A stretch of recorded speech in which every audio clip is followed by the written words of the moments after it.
Thank you, Jameso. How is everybody doing? 10 a.m.'s here, online is here. I am so super excited to be wrapping up this series. I knew it was going to be a good day in church. I know she took it off, but Dekelo and Kim were wearing leather jackets. I asked them if they had pre-organized that. They hadn't, so clearly the spirit is moving already. I had asked of myself, because I'll be honest about it, there's a little bit of trepidation in wrapping up this series, because I asked myself the question, how do you wisely end a series on wisdom? It's a good question to ask, because the series is called If Anyone Asks, and it has been launched out of this verse that comes out in James chapter 1 in verse 5 that says, if any of you lacks wisdom, let him ask God, who gives generously to all without reproach, and it will be given him. And this is where I believe we should wrap up and land this series. I think we land by going for a verdict. Because the choice is there. If any of us is lacking, will we ask? Will we receive? Will we act upon the word that God has given us? Because we've seen in his word that he has given wisdom as a gift.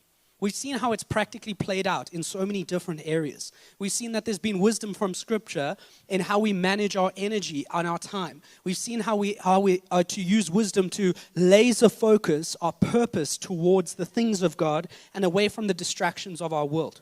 We've seen how we need to cultivate daily habits towards godly convictions so that we can live out the purpose that God has for us and walk out this life wisely. The danger is that we look at this and say, what a great series, how many great words we got, and we wave at the series as it passes us by. I had a good conversation with someone after the 8 who said one thing they've loved about this series is that as they've come every Sunday and heard these messages, what they've found is in conversations with people in a city group week on week, they're having and hearing conversations around, this is the decision I've taken and I'm playing this out in life. It is literally going to change my schedule. It's going to change my priorities. It's going to change my actions because God has spoken. That's my heart for this. I think the gauntlet has been laid. I think the showdown is coming, and that's where we're going to land this series.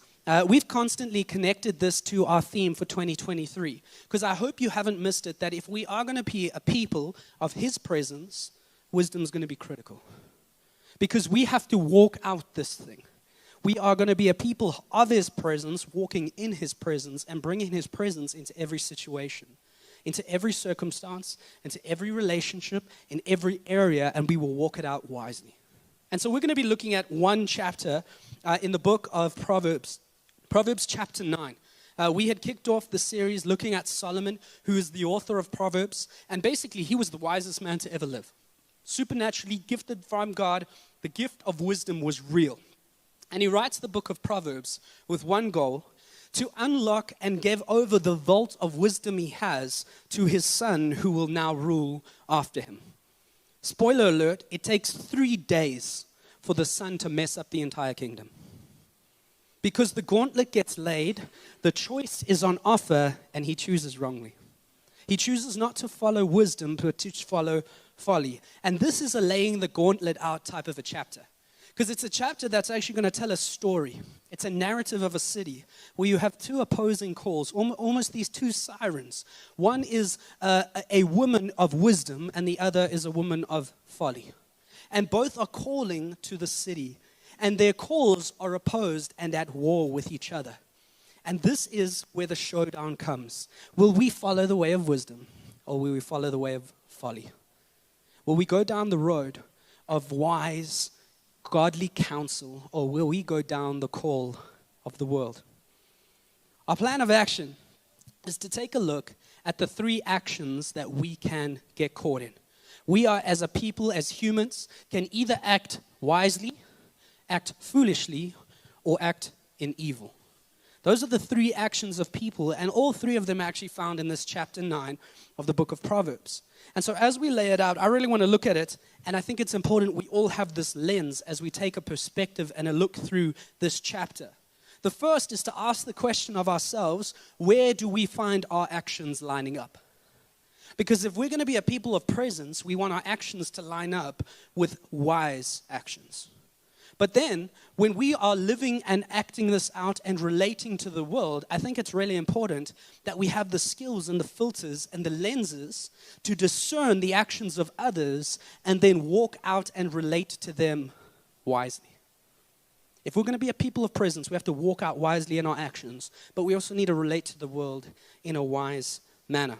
So first heading is this, the way of the wise. If you're taking notes, pop that down, heading number 1. We're in Proverbs chapter 9, and this is how it starts. It says, wisdom has built her house. She has hewn her 7 pillars. She has slaughtered her beasts. She has mixed her wine. She has also set her table. She has sent out her young woman to call from the highest places in town. Whoever is simple, let him turn in here. To him who lacks sense, she says, come, eat of my bread, drink of the wine I have mixed. And this is how she ends. Leave your simple ways and live and walk in the way of insight. The woman of wisdom is going to bring an invitation to the city, and it's an invitation to me and you. And her invitation is offering up 5 different things. We're going to take a look at them. Offering number 1, she offers protection. Provision second. Can go ahead. Offering number 1, protection. It says that wisdom builds her house. But I hope you notice the house that she builds. It says that she hews it. It's a hardcore word. It literally means to carve. Hews it out of stone. And what she is bringing is a house that is secure and safe. A house that can bring protection. So I spoke about it last week. That Jesus speaks about, do we build on sandy ground where we can fall, or do we build ourselves on rock? It's sure. That's the protection that she offers. And it says that her house has 7 pillars. I hope you know, we're not talking about some little small house. We're talking about deep down the line on the Monopoly board. We're talking about a hardcore house that's done well. And it's got 7 pillars. And 7 is actually a reference to the biblical concept of completion, of perfection. And so the protection that gets offered in the house of wisdom is sure. It's complete. It's perfect. Offering number 2, provision. What's on wisdom's menu? It says she slaughtered beasts. So let me tell you, it is meat, it is steak, it is ribs. It is good things. It is wine that has been specially mixed, perfect blend. It is bread of the highest order, chia butter from the heavens. It is perfect. Can I tell you, wisdom knows how to get to my heart. So the menu is looking good. The provision is good. It is sure. Offering number 3 is a personal invitation. It says that wisdom has young women who are her assistants that she sends out into the city and to the highest places, which is important, to bring a personal invitation to invite people into the safety and protection and provision of her house. And it says to the highest places, which is important. Week 1, we spoke about the high places as an important concept to Solomon. Because the high places in Israel represented places where there would be the worship of pagan gods. It was a place of sin. It was a place of idolatry. And she says, she sends her young woman out to the highest of places in the town. I want you to know the invitation is to everyone, even to those who are the most lost in sin, those who are the most lost in idolatry. She says the invitation is for everyone. Offering number 4 is satisfaction. She has provision. But notice she sets a table with a place specifically set for you and me. And says, come and eat of my bread. Come drink my wine. And so in this place you will find complete, comprehensive satisfaction. The craving of your very soul, it will be satisfied here. And the last offering, number 5, is an offering of purpose. She ends with her final words saying, leave your simple ways. Live and walk in the way of insight. And so she is calling out from simple ways to significant ways. She's calling out from a walk in the world that is mediocre and has a higher calling to a purpose in God. To walk this thing out with His wisdom, with His insight, with His knowledge given as a gift. It's a call to purpose for the path. It's a higher calling. That's the way of the wise. Second heading is the way of the foolish. We now turn our attention and contrast those who now are acting wisely versus those who are acting foolish. It says, whoever corrects the scoffer Proverbs uses the language of scoffer and mocker often throughout, where it's speaking about those who are acting foolishly. Gets himself abuse, and he who reproves a wicked man incurs injury. Do not reprove a scoffer. Don't correct him, or he will hate you. Reprove a wise man, and he will love you. A little disclaimer on the front here. If we're going to be a people of presence, the goal is that we walk in wisdom. But we also have to know that even if we're walking and pursuing wisdom, we never do it perfectly. There will be areas in our life, situations, circumstances, decisions we will make that will not be wise actions, but will be foolish ones. Sometimes we get very selective where our wisdom is. We're really wise in one area. We're wise in our finances. But somehow we're really foolish when it comes to our relationships. Or the other way around. Or it might look like a different combination.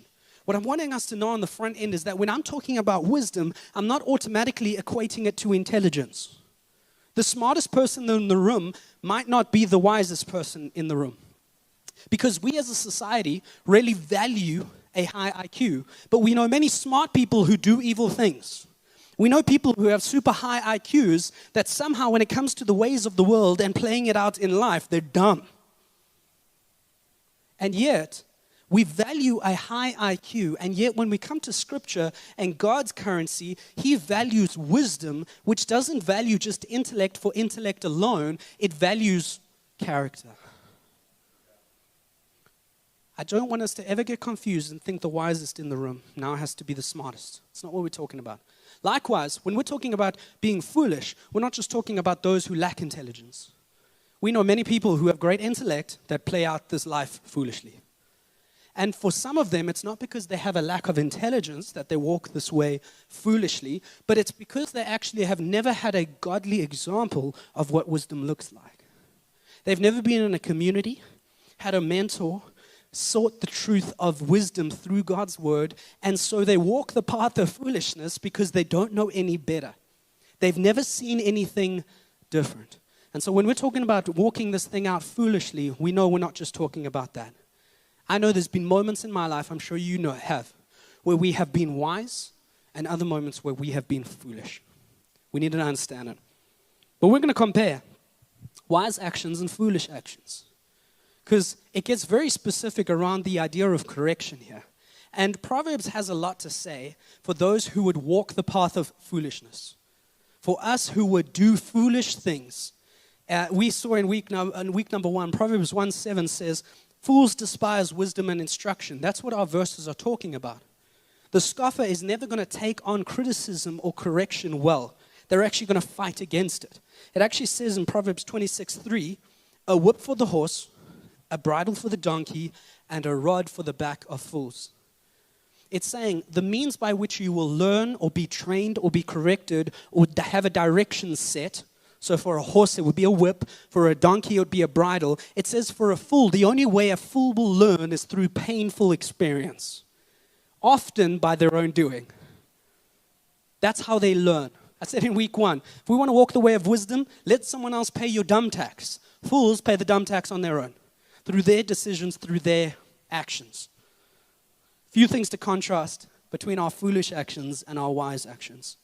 When we are foolish, we will be proud and unteachable. When we are wise, we will be humble and teachable.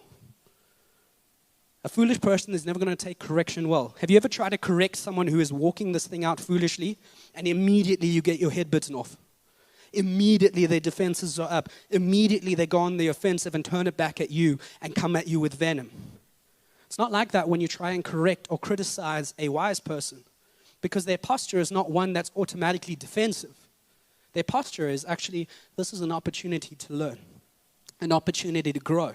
It's why you can have conflict with wise people and your relationship gets better, not worse. Because their posture is welcoming of, I might know that there is more here. There is another step of growth that I can take. A wise person is always going to welcome the messenger. A fool will shoot the messenger. The next one, fools will always deny reality. Wise people embrace reality. Because fools often, when we act foolishly, we take the position where our perspective is very selfish. And so we will want to then bend reality to fit our selfish perspective. That's why we won't take correction very well when we're sitting in the space of fools.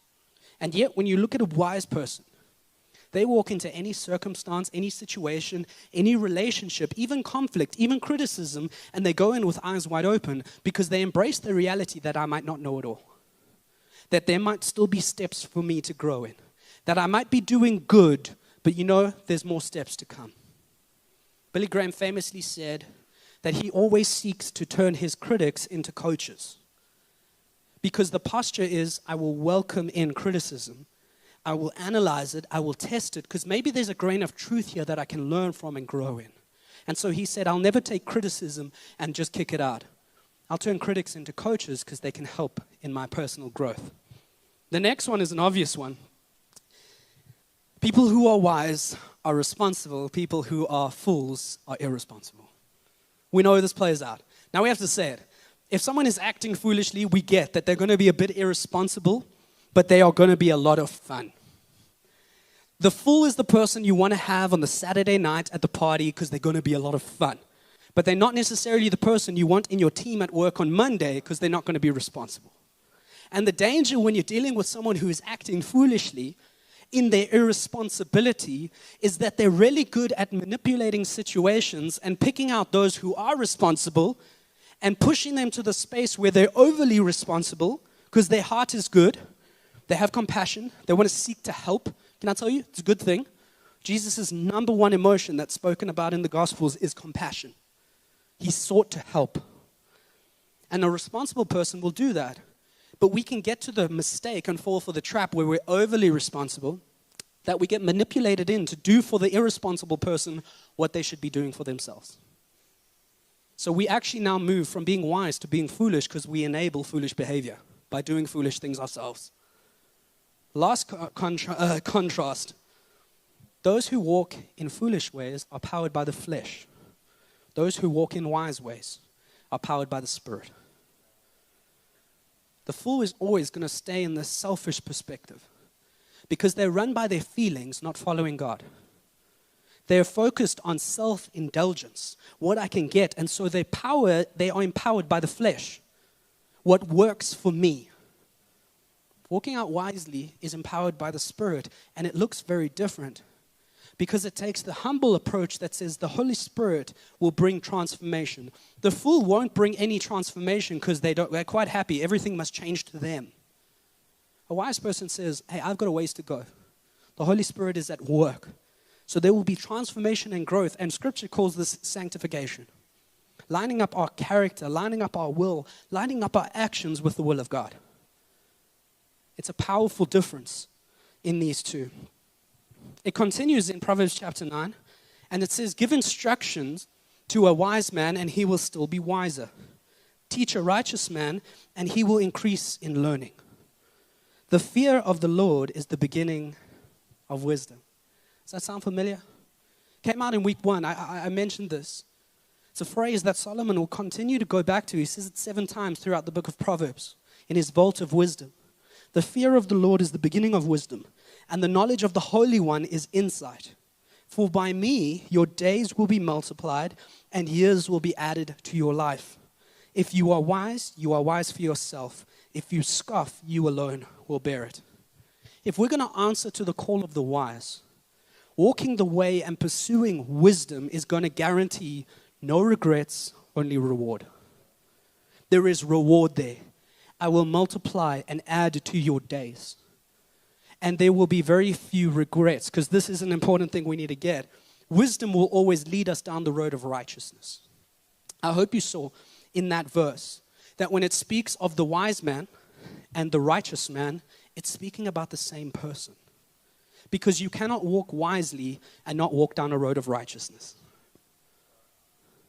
They are intrinsically connected, explicitly connected. You can't have one without the other. If you've walked with Jesus for any length of time, I'm sure you could count the regrets pre-following Jesus and post-following Jesus, and your number gets smaller. And every single post-regret is the moments where you were not walking under the fear of the Lord, where you were not walking in wisdom, where you were going your own way and not walking the righteous way that God is calling you to. I know that's true for me. I'm sure it's true for you. And so Solomon in this is laying down the gauntlet. Are we going to walk the way of wisdom or the way of the fool? Are we going to walk in regret or are we going to walk in reward? And that sets up the last, the way of evil. Solomon gave us this picture, the personification of wisdom. And he wants to give us a picture into her heart, into her way, into how she has been made up, what she values and what she is calling to. But then he's going to give us the personification of folly. The woman of folly is actually the way of evil. And he wants to give us a picture into what her heart looks like, what her way looks like. And the goal is to set us up that we are ready, that we are sure, that we are set and on guard, because evil is going to come and seek the harm of those who are following the way of wisdom. Evil's always going to seek to devour those who follow and pursue the way of wisdom. Like we saw in the way of wisdom and the way of the fool, wisdom is not amoral. Wisdom is intrinsically connected to us walking down the road of righteousness. And if we're going to walk the way of righteousness, I hope you see that we will find a great enemy in the way of evil.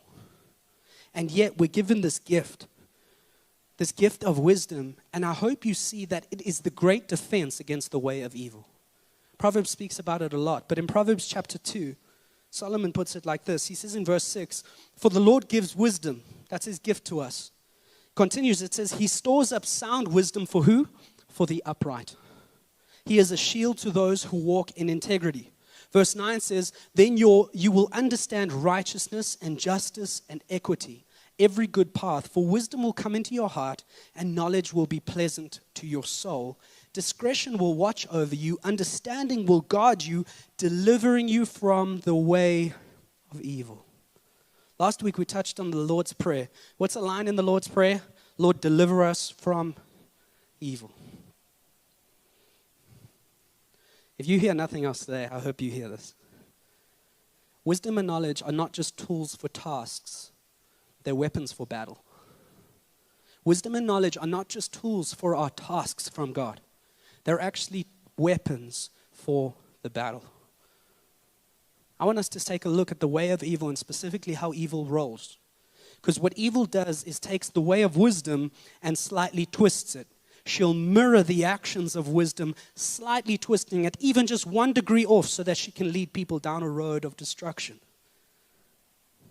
It's why you always see throughout history, throughout biblical history, all the way back to the original time, the original sin. God creates, Satan counterfeits.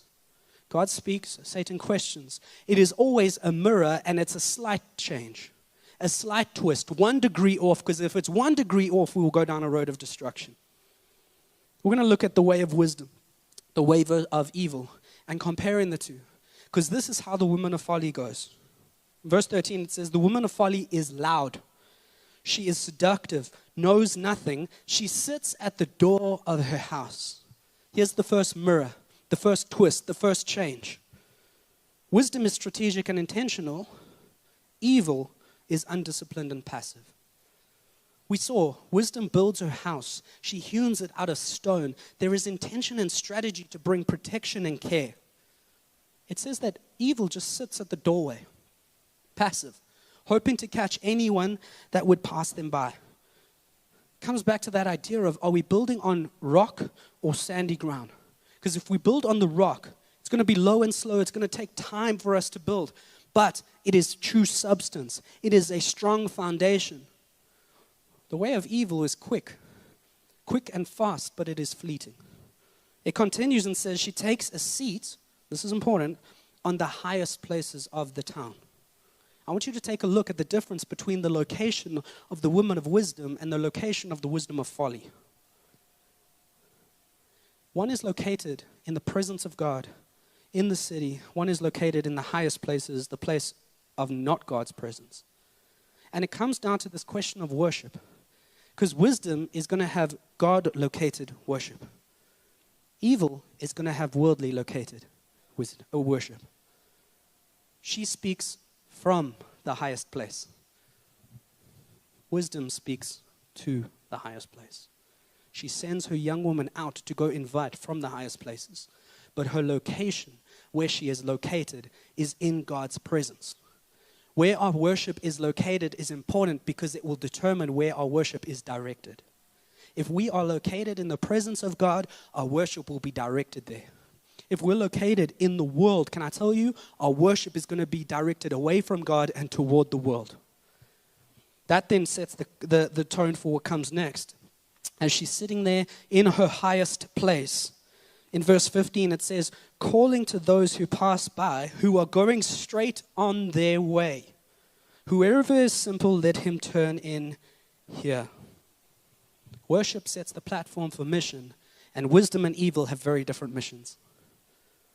Wisdom's mission is a mission to the lost, to call them from the highest places where they're in simple ways lost and not safe, to call them into safety, protection, provision. The mission of evil is a mission to those on their way. Do you notice it specifically says that those who are going straight on their way, those who actually wisdom is trying to get a hold of, pursue, bring them into safety, she's trying to take them away so that they can go down a road of destruction instead of being in the house of wisdom, that is protection and care. Their missions are very, very different. She continues, and to him who lacks sense, she says, stolen water is sweet, and bread eaten in secret is pleasant. Wisdom has provision for us, and the provision is bountiful. Evil also has provision, but it's deceitful provision. In wisdom, what is on the menu? Meat, bread, good wine, bountiful provision. What's in the provision of evil? Bread and water. It's prison food. But it's stolen. It's eaten in secret. And so it takes us right back to the original sin of humanity, where we gave up the bountiful provision for the stolen, forbidden provision. Because forbidden fruit is enticing, but it's lacking. And yet we fall for the sin, the lie of sin that says, hey, this is better. But can I tell you? Wisdom is offering satisfaction for eternity. Evil is offering gratification for a moment. One is eternal, one is temporary. And the last contrast is their contrast in destination. Because the destination of life, the destination of wisdom is very clear, it's life. Her final words are live and walk in the way of insight. Go to life. That's the destination. In evil, it says in verse 18, but he does not know that the dead are there, that there are guests in her depths, in the depths of Sheol. It's a place of punishment. It's a place of sin. It's a place of separation from God. It is a place of death. The destination for evil is death. The destination for wisdom is life. I want to take a quick little detour before we wrap this up. Because I said it's really important that we do a self-check, an audit of our actions. Are we acting wisely? Are we acting foolishly? Are we acting in evil ways? But it's also important that we understand that we're called to relate and act in the world wisely with others. Because all of us are going to experience people who act wisely. All of us will experience people who act foolishly. All of us will experience people who act in evil way, seeking our harm. And if we're going to walk this thing out wisely, it means with different actions, we're going to require different boundaries. And I think how we do it is by discerning those actions and then putting boundaries in place for not only our approach, how we approach to help that person, to seek their welfare, to be approaching them in a wise way, but then also putting boundaries in place for their access and how much influence they have over us. Because if we're going to act wisely, we're going to have to protect ourselves from some harm, or protect ourselves from being manipulated, or protect ourselves in a wise way, because our actions need to always be acted out wisely. And so I want to take a look at what these unique things could look like. Because don't get me wrong, everyone is equal under God, loved by God in the same way, but not everyone is equally safe. Not everyone is equally godly. Not everyone is equally wise. Not everyone is equally helpful. And so our boundaries are going to have to shape. The scriptures you often use the language of we find people who are sheep, people who are goats, and people who are wolves. Different actions are going to require different boundaries. It's going to shape our approach and our access. If you've got kids, you'll know this. In our house, we have to have conversations around this because there's two rules in our house. Jaden is in the front row. He's not in kids' church where he's supposed to be. Being a pastor's kid is hard because your business gets put on the streets. But he'll know this. He could, even at 3 years old right now, quote it to you. There's two rules in our house. Have fun, be safe. That's it. But understand, you have to have both. Because if you only have fun without safety, it's dangerous. It's going to go down a bad road. And if you only have safety and no fun, it's not worth living. And so whenever we go to a place, whenever we go out into the world, we will often have a reminding of those two things because they're important. But we will also use this language that says, hey, we're called to be caring, have compassion on everyone we come in contact with. But we're also called to discern who is a sheep and who is a wolf, because there are some people who would seek your harm. And so you're going to have to discern and then put boundaries in place in terms of the access that they might have over you. Jesus knew this, and he knew this well. As his ministry was starting to gain notoriety and a lot of followers at this time, in John chapter 2, it actually says that amongst everyone who was wanting a piece of Jesus, he knew there were some who didn't have pure motives. Some who were actually deceitful, who actually wanted their own way, their own selfish gain, maybe even his harm. He had one in his 12 that was like that. And this is what it says when he encountered some that were a bit unsavory in their motives toward him. In verse 24, it says, but Jesus didn't trust them because he knew all about people. No one needed to tell him about human nature, for he knew what was in each person's heart. We need to grow in our wisdom by wisely discerning the actions of people and adjusting our approach in how we approach them and the access that we will give them so that we have these healthy boundaries. So I'll take you through. Our approach and access when we're dealing with people who act wisely. Our approach is this. We seek them out. Those who are acting wisely, seek them out. If they're showing wisdom in business, in finance, if they're showing wisdom in their walk with God, in their marriage, in parenting, whatever it might be, seek those people out and approach them to actually grow a deep personal relationship. And then when it comes to access, we give them full access because they should actually have access to speak into and over our lives so that we can grow in our wisdom. Can I tell you, if you're inviting that access, you're going to walk the way of wisdom because the wise person will invite wisdom in and will grow wiser. If you encounter someone who is acting foolish, it's going to look different. Your approach now is not going to seek deep personal relationship where they're going to now kind of shape you. You actually need to start changing your mindset and your thinking. And parents, if you've got children, I want you to know children act foolishly. We have to help them grow in wisdom. So this is helpful for you. It's helpful for anyone who's acting foolishly. Our approach has to change, where now our approach is that we approach them pastorally. Because we're seeking to help them grow in independence. Because they're walking this thing out foolishly. And if we want to be wise, we want to help them walk in the way of wisdom. Parents, the goal for your children is to help them move into independence. The danger is if we don't take the pastoral approach, and can I tell you, the pastoral approach is not just for me or Sai or James or someone who has the title pastor, it is your approach too, because we're seeking to help people take steps towards independence, to walk in wisdom for themselves. Doesn't matter if that's a child, a friend, a colleague, it doesn't matter who it is, you think pastorally. And when it comes to access we give them, we're going to have closeness, intimacy, all these types of things. But there might be moments where we need to limit some access because we don't want them to manipulate us into the space where we now enable foolish behavior. And so there might be boundaries that are put in place. I'm not going to do that because you actually should be starting to do that for yourself. We're going to help you move to independence. And the last category is those who are acting in an evil way. Our approach and access is going to look very different. We're going to approach them with the compassion of Jesus because they need our help too. No one is too far gone. But can I tell you, there's going to be some boundaries put in place that will limit access because we know there's going to be areas where attack is coming and you're going to seek harm. And we need to put wisely those boundaries in place so that you can get help to move out of the way of evil and move into the way of wisdom. That's our goal. And I don't know who needs to hear this, Maybe there's been some evil actions against you from someone. You can help them. They're not beyond help. But if you need further help, we're here to help you. Because maybe they're in the space where they actually need professional help. We're here. Please, bring us in. We want to protect you. We want to help you. We want to help you walk this thing out wisely.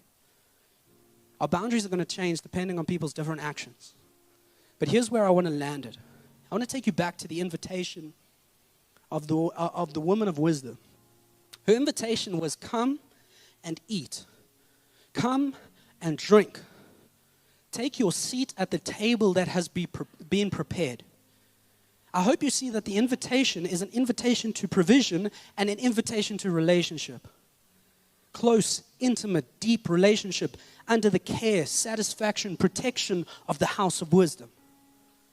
Jesus also made an invitation in John chapter 6, and it sounds very similar. He said, I am the bread of life. Whoever comes to me shall not hunger, satisfaction. Whoever believes in me shall never thirst. Jesus' invitation to us is an invitation of provision and relationship. Wisdom's invitation is an invitation of provision and relationship. And I hope you see this. It doesn't matter what way we are walking. It doesn't matter if we're in the lane of evil, the lane of foolishness, the lane of wise. He gives us the same invitation. Because he even encounters a church in Revelation 3 in Laodicea. He writes a letter to them and he says, I know that you have tried to walk in the way of foolishness because you've tried to find provision and relationship outside of me. But his call back to wisdom is this: behold, I stand at the door and knock. If anyone hears my voice and opens the door, I will come in and eat with him and he with me. I'm the provision. I call you into relationship. The invitation is there. The invitation has been sent out. The verdict, the choice is ours. The gauntlet is put down. The showdown is here. I told you, Solomon was laying out his vault of wisdom. And in this laying down the gauntlet chapter, he will say to his son, these are your two options. Are you going to follow wisdom or folly? Can I tell you, his son messed up the kingdom in 3 days because he went the way of folly. Israel was divided. 10 tribes to the north, 2 tribes to the south. It was never whole to this day. If we follow the way of folly, it leads only to death and destruction. But if we go the way of wisdom, it brings us life. And so we're going to prepare our hearts for that. Because I don't think we just need wisdom overarchingly. We do. I think there's specific areas that have been touched throughout this series where you and me need to say, hey, we're lacking wisdom here. God, would you bless it? Would you give us the gift of wisdom here? Because it is so important that we walk in the way of wisdom comprehensively in every circumstance, every relationship, every situation. Because when we do, we see life. We see blessing, and we've got faith that God is going to give without reproach, as he says. His promises don't fail. He's made them to us. Why don't you stand with me?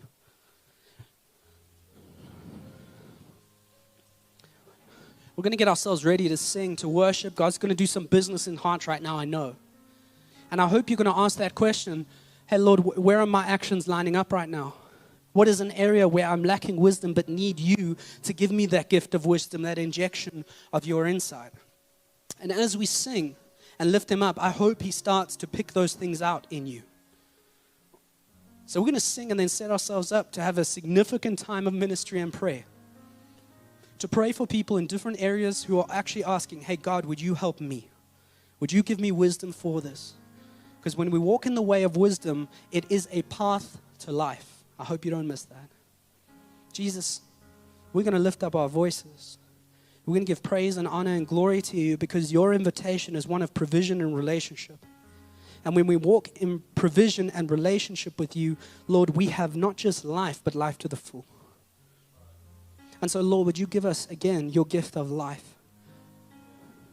Would you give us your gift of wisdom and knowledge and insight so that we can walk this life out wisely, according to your purposes, according to the identity that you've given us so that we walk in the light and not in darkness. And we can bring light to every situation, circumstance, and relationship, because there is no one who is too far gone. You called out to those in the highest of the town, those who were the furthest away from you, those who were in the deepest sin, the deepest idolatry. You cared. The invitation went out to them. Why can't it go through us? We know, Lord, that we can witness to your goodness. We can witness to your faithfulness. We can witness that you're a God who gives wisdom and you give it without reproach. Would you do business in our hearts right now so that we're set up to move in your purpose? Let's sing, and then we're going to pray.